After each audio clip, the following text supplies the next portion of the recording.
Hello दोस्तों, स्वागत है आपका अपने ही यूट्यूब चैनल किस्से कहानियों की ऑडियो लाइब्रेरी पर। अभी हम सुन रहे हैं कहानी बेताल पच्चीसी का 16वां भाग। तो चलिए सुनते हैं आज का भाग। शीशम के वृक्ष के पास पहुंचकर राजा विक्रमादित्य ने वृक्ष से बेताल को उतारा और पहले की तरह उसे कंधे पर डालकर मौन भाव से अपने गंतव्य की ओर चल पड़े। रास्ते में फिर मौन भंग करते हुए बेताल ने कहा, राजन, इस बार मैं तुम्हें एक और दिलचस्प कथा सुनाता हूँ, पर मेरी शर्त वही रहेगी। राजा के सहमति जताने पर बेताल ने उन्हें जिमूत वाहन की कथा सुनाई। बहुत पहले हिमवान पर्वत पर कंचनपुर नाम का एक नगर था। उस नगर का स्वामी जीमूत केतु नामक एक पराक्रमी राजा था। राजा के महल के उद्यान में उसके पूर्वजों द्वारा देवताओं से प्राप्त एक कल्प वृक्ष था, जो उसकी समस्त मनोकामनाएं पूर्ण करता था। उस देव वृक्ष के कारण राजा को धन धान्य, ऐश्वर्य व वैभव की कोई कमी नहीं रहती थी। उस कल्प वृक्ष की कृपा से ही राजा को जिमूत वाहन नाम का एक पुत्र पैदा हुआ था, जो अब युवावस्था में प्रवेश कर चुका था। जिमूत वाहन बहुत दानी था। वह समस्त प्राणियों पर दया भाव रखता था और गुरुजनों की सेवा के लिए सदैव तत्पर रहता था। जिमूत वाहन क्योंकि बोधिसत्व के अंश से पैदा हुआ था, अतः उसे अपने पूर्व जन्म का वृत्तांत भी ज्ञात था। कुछ समय बाद जिमूत केतु ने उसे अपना युवराज घोषित किया। प्रजा अपने युवराज को पाकर बहुत खुश हुई। एक दिन राजा के मंत्री ने आकर युवराज जिमूत वाहन से कहा, युवराज, यह धन धान्य, यह ऐश्वर्य सब कुछ कल्प वृक्ष के कारण ही है। अतः अपने कुल एवं प्रजा की समृद्धि के लिए इस देव वृक्ष का सम्मान करना कभी मत भूलना। यह अजेय है। देवराज इंद्र भी इसकी महत्ता को स्वीकार करते हैं। युवराज जिमूत वाहन ने वैसा ही करने का वचन दिया। उसने मन ही मन सोचा, मेरे पूर्वजों ने इस देव वृक्ष का उचित लाभ नहीं उठाया। उन्होंने केवल इससे साधारण स्वार्थ की याचना करके इसे स्वयं तक ही सीमित रखा। इसने न केवल उनका अपितु इस महान वृक्ष का स्थान भी बहुत छोटा कर दिया। आखिर संसार में और भी तो मानव रहते हैं। इस देव वृक्ष का उपयोग समस्त प्राणी मात्र के कल्याण के लिए होना चाहिए। ऐसा सोचकर वह अपने पिता के पास पहुंचा और बोला, पिताश्री, यह तो आप जानते ही हैं कि इस संसार सागर में शरीर के साथ ही समस्त वस्तुएं लहरों की झलक के समान चंचल हैं। संध्या, बिजली और लक्ष्मी तो विशेष रूप से क्षण स्थायी हैं, देखते ही देखते मिट जाने वाली हैं। इन्हें क्या किसी ने स्थिर रहते देखा है? पिताश्री, इस संसार में एकमात्र परोपकार ही चिरस्थायी है, जो धैर्य और यश का जन्मदाता है तथा युगों तक उसका साक्षी बना रहता है। तब फिर ऐसे क्षणिक सुखों के लिए हमने ऐसे देवतुल्य परोपकारी कल्प वृक्ष को व्यर्थ ही क्यों रख छोड़ा है? जरा सोचिए पिताश्री, जिन हमारे पूर्वजों ने इसे मेरा है कहते हुए रख छोड़ा था, आज वे कहाँ हैं? जबकि यह परोपकारी वृक्ष आज भी मौजूद है। जिमूत वाहन की बात सुनकर उसके पिता ने भ्रमित होकर पूछा, तुम कहना क्या चाहते हो पुत्र? इस पर जिमूत वाहन ने कहा, पिताश्री, यदि आपकी आज्ञा हो तो मैं मनोरथ पूर्ण करने वाले इस देव वृक्ष का उपयोग परोपकार की फल सिद्धि के लिए करूं। पुत्र की इच्छा जानकर जिमूत केतु ने उसे ऐसा करने की आज्ञा प्रदान कर दी। तब जिमूत वाहन ने उस कल्प वृक्ष के समीप जाकर कहा, हे देव, तुमने हमारे पूर्वजों की सभी मनोकामनाएं पूरी की हैं, लेकिन मेरी भी एकमात्र मनोकामना पूरी कर दो। कुछ ऐसा करो जिससे मैं इस पृथ्वी को दरिद्रता रहित देख सकूं।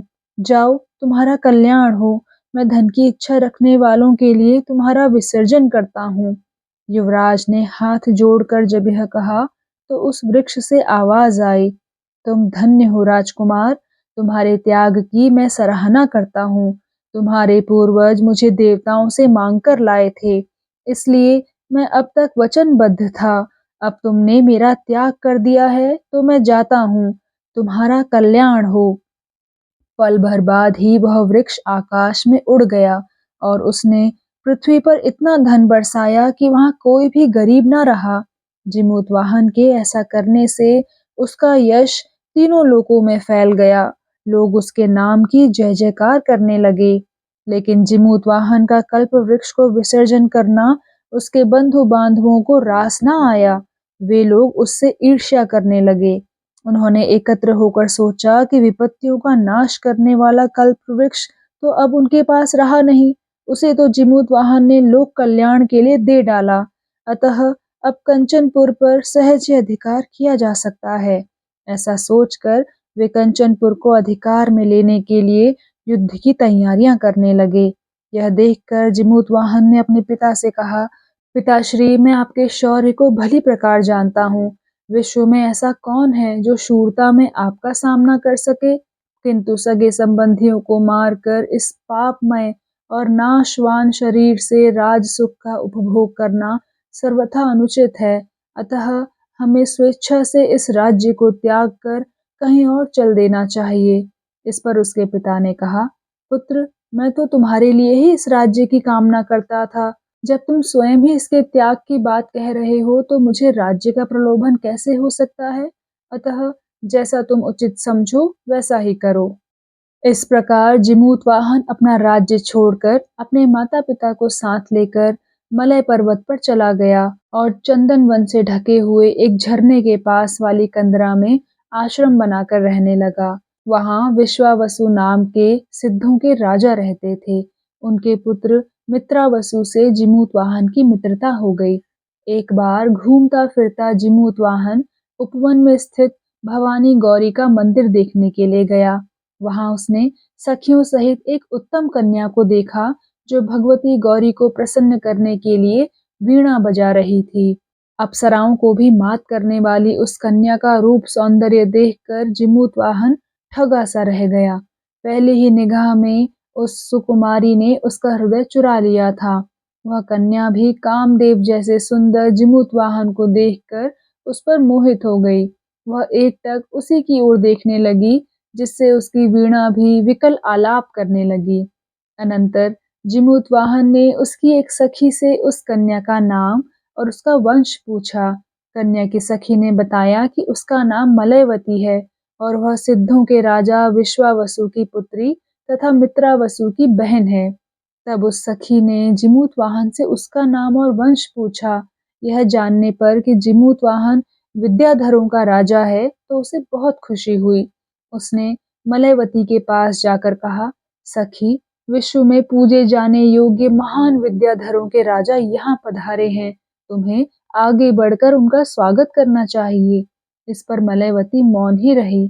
लज्जावश उसके कदम आगे न उठ सके। तब उस सखी ने जिमूतवाहन से कहा, मेरी यह सखी लजा रही है, अतः आप मुझसे ही यह सत्कार ग्रहण करें। ऐसा कहकर उसने एक पुष्पमाला जिमूतवाहन के गले में पहना दी। तभी एक दासी ने उस सिद्ध कन्या के पास आकर बताया, राजकुमारी, आपकी माताजी आपको याद कर रही हैं। चलिए, विलंब न कीजिए। तब मलयवती अनमने से भाव से जिमूतवाहन की ओर देखती हुई वहां से चल पड़ी। उसके कदमों से ऐसा लग रहा था जैसे जिमूतवाहन के पास से वह विवशता में ही जा रही हो। जिमूतवाहन भी अपने आश्रम में लौट आया। उसका भी मन मलयवती में रमा हुआ था। घर आकर मलयवती अपनी माता से मिली और फिर अपने कक्ष में जाकर शैया पर गिर पड़ी। उसके हृदय में कामाग्नि जल रही थी। उसकी आंखों में आंसू आ गए थे। उसकी सखियों ने उसके संताप से भरे सारे शरीर पर चंदन का लेप लगाया और कमल के पत्तों से पंखा झला। फिर भी ना तो वह सखियों की गोद में और ना भूमि पर सोकर ही चैन पा सकी। रात भर वह तड़पती ही रही। लज्जा के भय से उसने किसी दूत को भी जिमूतवाहन के पास नहीं भेजा। उसके जीवन की आशा टूट सी रही थी। उधर जिमूतवाहन का भी लगभग वैसा ही हाल था। वह भी रात मुश्किल से ही व्यतीत कर सका। सुबह होने पर वह फिर से मंदिर में पहुंचा, जहां उसने मलयवती को देखा था। उसका मित्र मुनि कुमार भी उसके पीछे पीछे आया और उसे विह्वल देखकर आश्वासन देने लगा। उसने पाया कि मलयवती भी वहां उपस्थित थी। मुनि कुमार के आश्वासन पर जिमूतवाहन उस सिद्ध कन्या की ओर बढ़ा जो उसकी ही तरफ निहार रही थी।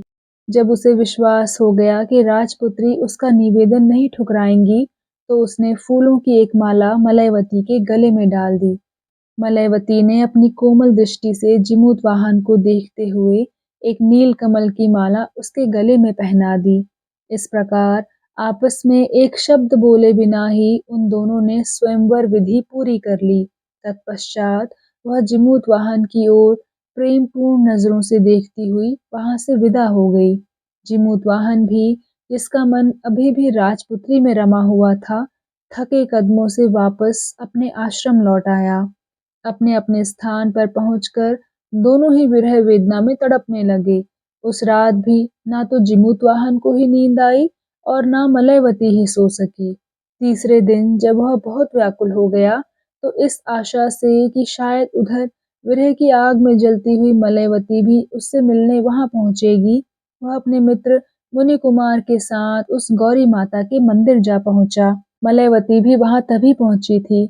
माता गौरी के मंदिर में पहुंचकर आंखों में आंसू भरकर मलयवती ने देवी से प्रार्थना की, हे देवी माता, आपकी भक्ति से मैं इस जन्म में तो जिमूतवाहन को पति रूप में पा नहीं सकूंगी, अतः आपसे प्रार्थना करती हूँ कि आप मुझे अगले जन्म में जिमूतवाहन को पति रूप में पाने का आशीर्वाद दीजिए।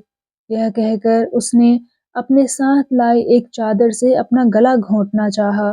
तभी आकाशवाणी हुई, बेटी, ऐसा दुस्साहस मत करो। विद्याधरों का राजा जिमूतवाहन ही चक्रवर्ती होकर तुम्हारा पति बनेगा। अपने उस मुनि कुमार मित्र के साथ जिमूतवाहन ने भी उस आकाशवाणी को सुना।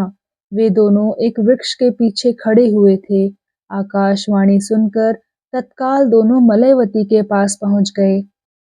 जिमूतवाहन के उस मित्र मुनि कुमार ने मलयवती से कहा, देखो, देवी का वर सचमुच तुमको इनके रूप में प्राप्त हो गया है। तुम्हारी मनोकामना भी पूरी हो गई। अब आत्महत्या करने की कोई जरूरत नहीं है। जब मुनि कुमार ऐसा कह रहा था, तभी जिमूतवाहन ने पास जाकर मलयवती के गले से फंदा निकाल दिया। लज्जा के कारण मलयवती आंखें झुकाकर जमीन खुरचने लगी। तभी उसे ढूंढती हुई उसकी सखी ने अचानक आकर प्रसन्नता पूर्वक कहा, सखी, प्रसन्नता की बात है कि तुम्हारा मनोरथ पूरा हुआ। मेरे सामने ही आज कुमार मित्रावसु ने तुम्हारे पिताश्री महाराज विश्वासु से यह कहा है कि पिताजी, विद्याधरों के राजा के पुत्र, संसार में सम्मानित और कल्पतरु का दान करने वाले जिमूतवाहन, जो अतिथि रूप में यहाँ उपस्थित हैं, अपनी मलयवती के लिए उनके जैसा कोई और वर नहीं है। अतः आप मलयवती का विवाह उन्हीं के साथ करके कृतार्थ हों। महाराज विश्वासु ने भी कुमार की बात स्वीकार कर ली है, इसलिए अब निश्चित है कि तुम्हारा विवाह जिमूतवाहन के साथ ही होगा। अतः अब तुम अपने घर चलो और ये महाभाग भी अपने स्थान को जाएं। उस सखी के ऐसा कहने पर हर्ष और उत्कंठा से युक्त राजकुमारी बार बार मुड़ मुड़ कर देखती हुई वहां से चली गई। जिमूतवाहन भी अपने आश्रम की तरफ बढ़ चला। वहां उसने प्रतीक्षारत मित्रावसु से अपने अभीष्ट कार्य की बात सुनी और उसका समर्थन किया। जिमूतवाहन को अपने पूर्व जन्म का स्मरण था। उसने मित्रावसु को बतलाया कि पूर्व जन्म में भी मित्रावसु उसका मित्र था और उसकी बहन उसकी पत्नी थी। अनंतर मित्रावसु ने प्रसन्न होकर जिमूतवाहन के पिता को यह संवाद भेजा, जिससे वे संतुष्ट हुए। तत्पश्चात अपने लक्ष्य में सफलता पाने वाले मित्रावसु ने जाकर अपने माता पिता से भी यह संवाद कहा, तो उन्हें भी प्रसन्नता हुई। उसी दिन मित्रावसु जिमूतवाहन को अपने घर ले गया और अपनी क्षमता तथा वैभव के अनुसार आनंद उत्सव की व्यवस्था करने लगा। उसने उस शुभ दिन में विद्याधरों के स्वामी जिमूतवाहन के साथ अपनी बहन मलयवती का विवाह कर दिया। बाद में जिमूतवाहन, जिसका मनोरथ पूरा हो गया था, अपनी नवविवाहिता पत्नी के साथ वहीं रहता रहा। एक बार सहज कौतूहल से मित्रावसु के साथ घूमता हुआ जिमूतवाहन समुद्र तट के निकट एक वन में जा पहुंचा। वहां हड्डियों के बड़े से ढेर को देखकर उसने मित्रावसु से पूछा कि हड्डियों की ये ढेर किन प्राणियों के हैं। तब मित्रावसु ने दयालु जिमूतवाहन से कहा, सुनो, मैं इसका सारा वृत्तांत तुम्हें संक्षेप में सुनाता हूँ। प्राचीन काल में सर्पों की माता कद्रु ने गरुड़ की माता विंता को बाजी लगाकर धोखे से हरा दिया और अपनी दासी बना लिया था। बाद में बलवान गरुड़ ने यद्यपि अपनी माता को स्वतंत्र करा लिया, फिर भी उस बैर के कारण वह कद्रु के पुत्र सर्पों से द्वेष रखते हुए उनका भक्षण करने लगा। अक्सर वह पाताल लोक में जाकर कुछ सर्पों को मार डालता और कुछ भय के कारण स्वयं ही मर जाते थे। तब नागों के राजा वासुकी को यह चिंता हुई कि इस तरह से तो सर्प कुल का विनाश ही हो जाएगा। अतः उसने विनयपूर्वक गरुड़ के सामने एक योजना रखी। हे पक्षीराज, इस दक्षिण समुद्र के किनारे तुम्हारे भोजन के लिए मैं प्रतिदिन एक सर्प भेज दिया करूंगा, किंतु तुम किसी प्रकार किसी भी समय पाताल में नहीं आओगे, क्योंकि एक साथ ही सब सर्पों के नष्ट हो जाने से तुम्हें भी कुछ लाभ नहीं होगा। गरुड़ ने भी इसमें अपना लाभ देखा और वासुकी की बात स्वीकार कर ली। पक्षीराज गरुड़ इस तट पर वासुकी द्वारा भेजे हुए एक सर्प को प्रतिदिन खाया करता है। यह उसी के द्वारा खाए गए सर्पों की हड्डियां हैं, जो समय पाकर बढ़ते बढ़ते अब पर्वत शिखर के समान हो गई हैं। दया और धैर्य के सागर जिमूतवाहन ने मित्रावसु के मुख से जब यह वृत्तांत सुना, तो उसके मन को भारी कष्ट पहुंचा। उसने कहा, शोक करने के योग्य तो सर्पों का राजा वासुकी है, जो ऐसा कायर है कि प्रतिदिन अपनी प्रजा को शत्रु को भेंट कर देता है। हजार मुख वाला यह वासुकी अपने एक मुख से भी यह क्यों नहीं कह सका कि गरुड़, पहले तुम मुझे ही खा लो। प्रतिदिन नगर पत्नियों का विलाप सुनकर भी उस निर्दयी वासुकी ने अपने कुल का नाश करने वाले गरुड़ से प्रार्थना क्यों की? अरे, मोह भी कैसा गाढ़ा होता है। यद्यपि गरुड़ महर्षि कश्यप का पुत्र है, वीर है और भगवान विष्णु का वाहन होने के कारण पवित्र है, फिर भी ऐसा पाप करता है। ऐसा कहकर परम पराक्रमी जिमूतवाहन ने मन ही मन निश्चय किया कि इस नाशवान शरीर से मैं अमरता प्राप्त करूंगा। मैं आज ही अपना शरीर देकर गरुड़ के पंजे से कम एक ऐसे सर्प की रक्षा करूंगा जो हितैषियों से रहित तथा डरा हुआ है। जिमूतवाहन ऐसा सोच ही रहा था कि तभी मित्रावसु के पिता के पास से एक प्रतिहारी उन्हें बुलाने के लिए वहां पहुंच गया। जिमूतवाहन ने यह कहकर उसे घर भेज दिया कि तुम चलो, मैं कुछ देर बाद आऊंगा। मित्रावसु के जाने के बाद जिमूतवाहन वैसे ही इधर-उधर विचरण करने लगा। तभी उसके कानों में किसी के रुदन का स्वर सुनाई पड़ा।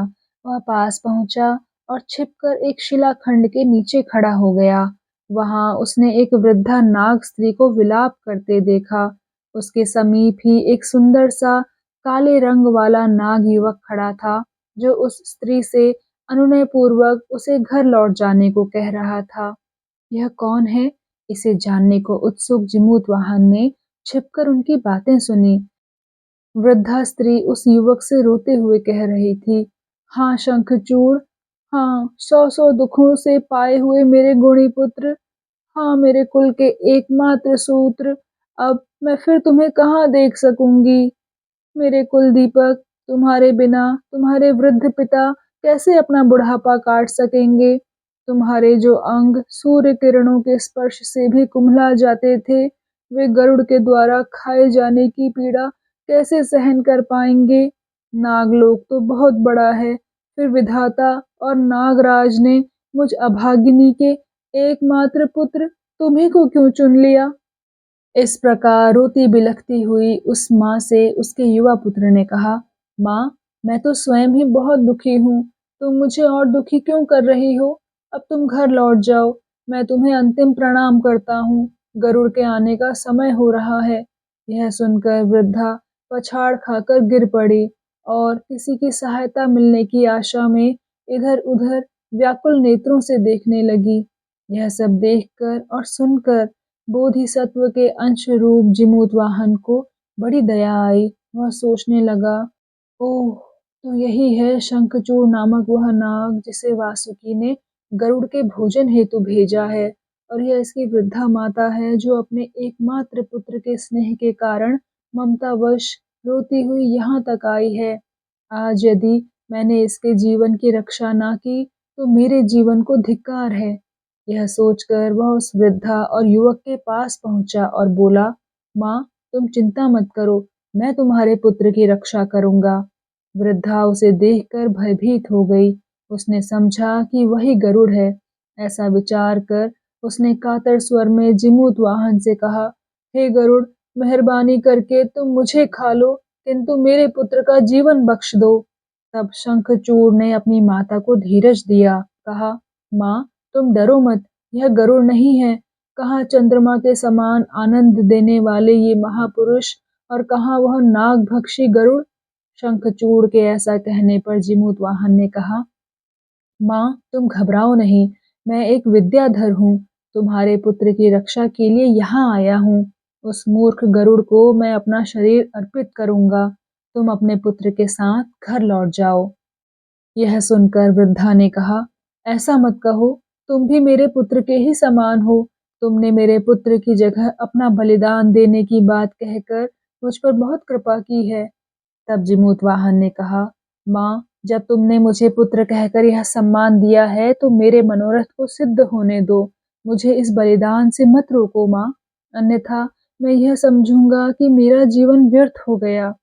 जिमूत वाहन ने जब ऐसा कहा तब शंखचूड़ उससे बोला, हे महासत्व, तुमने सचमुच बहुत दयालुता दिखलाई है, किंतु मैं अपने लिए तुम्हारे जीवन का बलिदान स्वीकार नहीं कर सकता।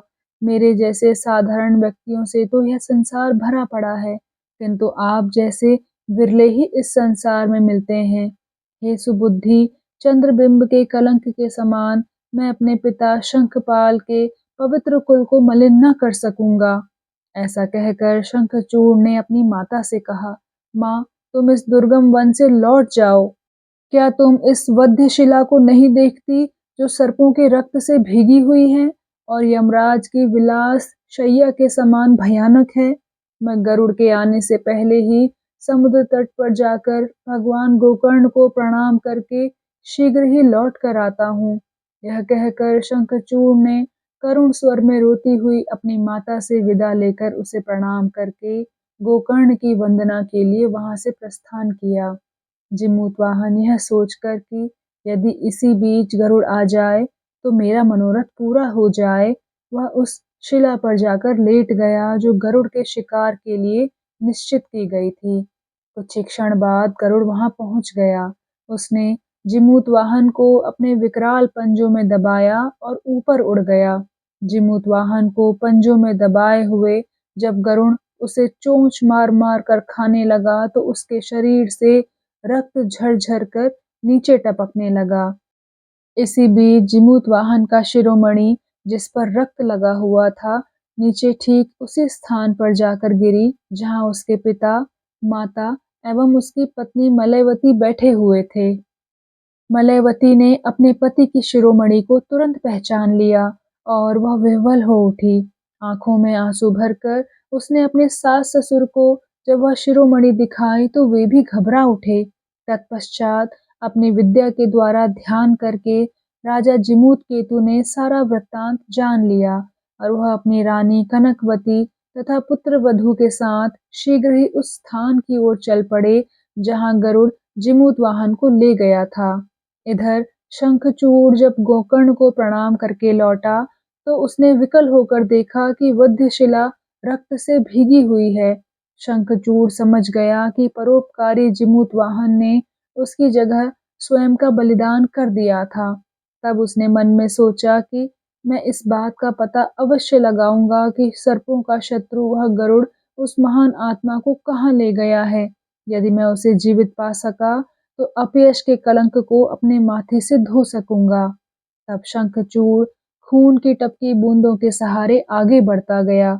उधर गरुड़ जब जिमूत वाहन को खा रहा था तो एकाएक उसे यह जानकर कुछ संदेह सा हो गया कि उसका शिकार बजाय चीखने चिल्लाने के शांत भाव से प्रसन्नचित्त उसी की ओर देख रहा था। इस पर उसने उसे खाना बंद करके सोचा, अरे, यह तो कोई अपूर्व व्यक्ति है जो ऐसा पराक्रमी है कि मेरे खाए जाने पर भी प्रसन्न हो रहा है और इसके प्राण भी नहीं निकलते। इसके शरीर का जो थोड़ा बहुत भाग शेष रह गया है उसमें भी स्पंदन नहीं है। यह तो मुझे इस तरह देख रहा है जैसे इसे खाकर मैं इस पर कोई उपकार कर रहा हूँ? अवश्य ही यह सर्प नहीं है, निश्चित ही यह कोई सज्जन व्यक्ति है, अब मैं इसे नहीं खाऊंगा। गरुड़ ऐसा सोच ही रहा था कि जिमूतवाहन बोला, रुक क्यों गए पक्षीराज, मुझे खाओ और अपनी क्षुधा शांत करो, अभी तो मेरे शरीर का काफी हिस्सा शेष है। यह सुनकर गरुड़ को बहुत आश्चर्य हुआ, वह बोला, हे महात्मन, कौन हैं आप? सर्प तो आप हो ही नहीं सकते, फिर आप हैं कौन? कृपा करके मुझे अपना परिचय दें। जिमूतवाहन ने उत्तर में कहा, यह तुम्हारा कैसा प्रश्न है गरुड़, मैं तुम्हारा भक्ष्य हूँ और कुछ भी नहीं, अतः निर्मम होकर मेरा भक्षण करो। जीमूतवाहन जब गरुड़ से यह बातें कर रहा था, उसी समय शंखचूड़ उन्हें खोजता हुआ वहां आ पहुंचा।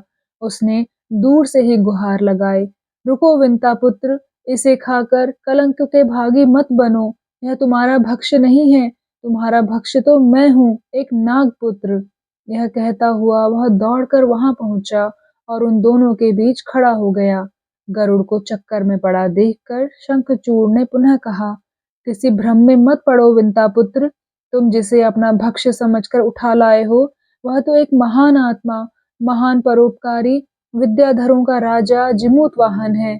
तुम्हारा असली शिकार तो मैं हूँ, यह देखो मेरी दो जुबानें और मेरा फन। ऐसा कहकर शंखचूड़ ने अपनी दोनों जुबानें और अपना फन उसे दिखाया। जब शंखचूड़ गरुड़ को अपना फन दिखा रहा था, ठीक उसी समय जिमूतवाहन की पत्नी और उसके माता-पिता भी वहां आ पहुंचे और जिमूतवाहन के क्षत विक्षत शरीर को देखकर हाहाकार करने लगे। यह सब जानकर गरुड़ को भारी पश्चाताप हुआ। वह अपने मन में सोचने लगा कि हाय, मैंने भ्रम में पड़कर बोधिसत्व के इस अंश को कैसे खा लिया। यह तो दूसरों को प्राण देने वाला वही जिमूतवाहन है जिसका यश तीनों लोकों में फैला हुआ है। अतः अब यदि इसकी मृत्यु हो गई तो मुझ पापी को अग्नि में प्रवेश करना पड़ेगा, क्योंकि अधर्म रूपी विष वृक्ष का फल पककर भला मीठा कैसे हो सकता है। गरुड़ जब इस प्रकार पश्चाताप कर रहा था, तभी जिमूतवाहन ने अपने माता पिता एवं पत्नी की ओर देखा। एकाएक उसका शरीर जोर से कांपा और उसके प्राण पखेरु उड़ गए। अपने पुत्र को मृत समझकर जिमूतवाहन के माता पिता आर्तनाद करने लगे। शंखचूड़ भी स्वयं को बार बार कोसने लगा कि उसी के कारण इस महात्मा की जान गई। उसकी पत्नी मलयवती आंखों में आंसू भरकर आकाश की ओर देखती हुई उस अंबिका को उल्हाना देने लगी, जिसने प्रसन्न होकर उसे वरदान दिया था। वह बोली, हे देवी, उस समय तो आपने मुझे यही वरदान दिया था कि तुम्हारा पति विद्याधरों का चक्रवर्ती राजा होगा, फिर अब आपका यह वरदान असत्य कैसे हो गया माँ? मलयवती जब बार बार ऐसा कहकर रुदन कर रही थी, तभी वहां प्रकाश सा फैला और साक्षात देवी अंबिका वहां प्रकट हो गई। माँ अंबिका ने कहा, बेटी, मेरी बात झूठी नहीं है, लो मैं तुम्हारे पति को पुनः जीवित किए देती हूँ। ऐसा कहकर माँ अंबिका ने अपने कमंडल के अमृत से जिमूतवाहन के अस्थि पंजर को सींच दिया। जिमूतवाहन जीवित हो उठा, उसके कटे फटे अंग पुनः जुड़ गए और वह पहले से भी अधिक सुंदर व कांतिमान बन गया। जिमूतवाहन ने तब देवी माँ को प्रणाम किया, औरों ने भी उसका अनुसरण किया।